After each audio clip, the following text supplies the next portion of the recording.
Hey Tribe, welcome to question 6 of the October CPD.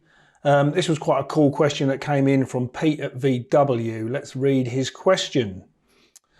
Question which has been raised yet again, maybe one for Barry to confirm. So, vehicle in for first test 5/9/22, although not due until 28/9/22, so 3 weeks still grace on it. The vehicle has failed the test for a damaged rear seatbelt with a dangerous defect. Can the customer now drive the vehicle until the parts become available next week? Some say yes, as the test is not due until the end of the month. Some say no, as the failure certificate wipes out any grace period. Who is right?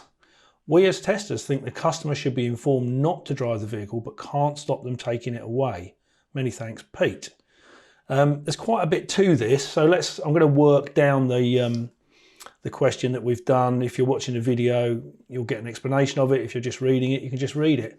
So the guidance from the .gov website is really clear. Driving a vehicle that's failed. You can take your vehicle away if your current MOT certificate is still valid and no dangerous problems were listed within the MOT.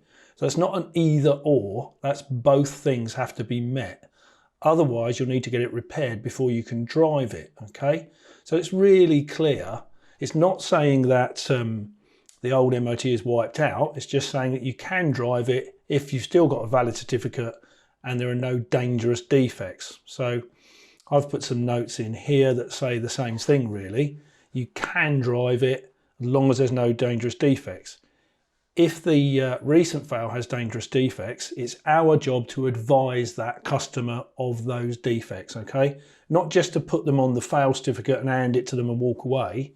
It's our job to explain. It states that in the MOT testing guide that you should explain it to the customer, okay? The other thing to consider and perhaps to talk to your customer about is the vehicle is recorded on the DVSA database. That is linked to the DVLA database, which is linked to every police car in the country. The police cars have ANPR, number plate recognition.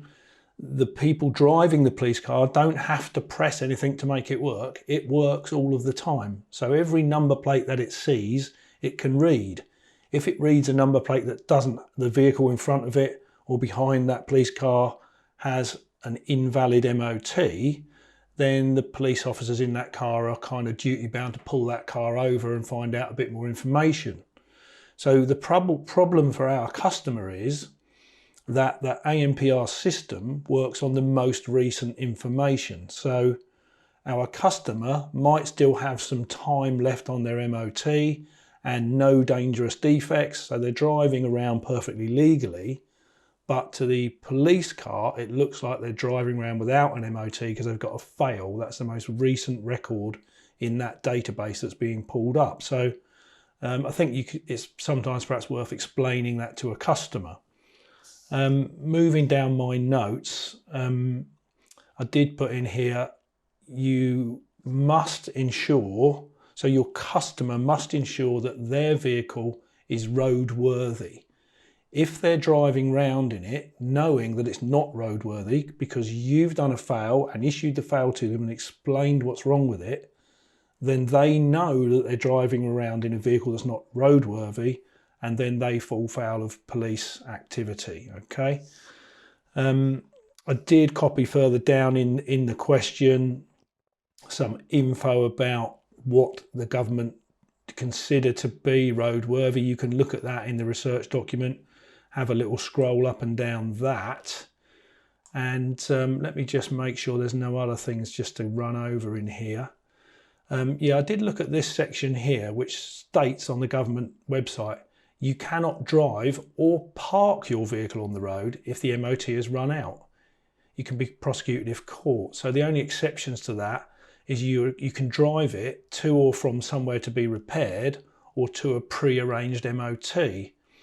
I think it's a good time just to remember that if a customer is booking an MOT with you, reception need to capture their vehicle registration number, customer's name, customer's contact detail, so that if a customer is pulled over by the police on the way to your MOT bay, the policeman can ring up your reception or ring you and confirm that that person was on the way for an MOT. I think what's quite interesting is customers could just claim they're on the way to get their vehicle repaired, and it doesn't seem that you have to have an appointment anywhere. So it seems like there's a bit of a loophole there that I'd never really realised before, but yeah, take that as you will. So there you go.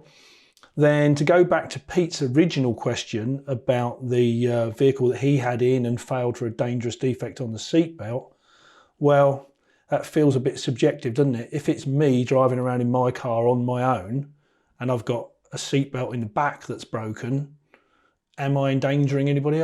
There's only me, there's no passengers, not even the dog. So yeah, all we can do as testers is we can explain the rules clearly to the customer. What the customer chooses to do is entirely up to the customer. And the thing to remember that really the DVSA don't like is you cannot force the customer to leave their car with you. You cannot stop them using it. They're the important salient parts. Okay, so I think that's hopefully covered Pete's question and hopefully helped us all refresh on what we can and cannot do with cars that have failed the MOT but still have a current certificate. I'll see you in the last question. Ta-da!